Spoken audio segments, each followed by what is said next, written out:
Forum Anak Nasional Kota Tomohon menggelar pelatihan bertempat di Rumah Dinas Wali Kota pada Kamis pagi. Wali Kota Tomohon, Karol Senduk, menyerukan kepada para orang tua untuk tidak lagi melakukan kekerasan kepada anak. Anak-anak yang tumbuh di lingkungan sehat dan penuh kasih sayang akan memaksimalkan potensi anak untuk menjadi generasi harapan di masa depan. Inilah yang menjadi tujuan penyelenggaraan pelatihan peningkatan kualitas anak sumber daya manusia perencana bagi Forum Anak Kelurahan Sekota Tomohon yang digelar di Rudis Wali Kota Kamis pagi. Kepada wartawan usai kegiatan, Wali Kota Tomohon menyerukan agar orang tua bisa menjadi panutan bagi anak-anak. Pada orang tua tidak ada lagi kekerasan anak di rumah.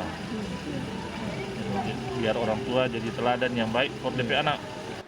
Senada disampaikan pengurus Forum Anak Nasional Raffi Lialoho bahwa kota rumah anak sampai di jenjang selanjutnya menjadi harapan semua anak-anak dimanapun saja.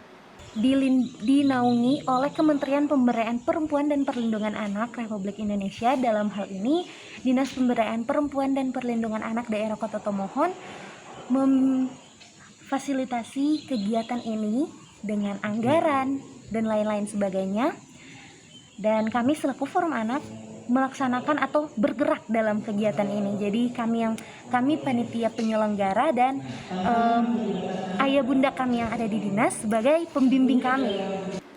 Kegiatan ini diikuti oleh semua utusan dari seluruh kelurahan di Kota Tomohon dan akan dibentuk pengurus di Kota Tomohon berjumlah 20 orang. Quincy Matau melaporkan untuk Kawanua TV.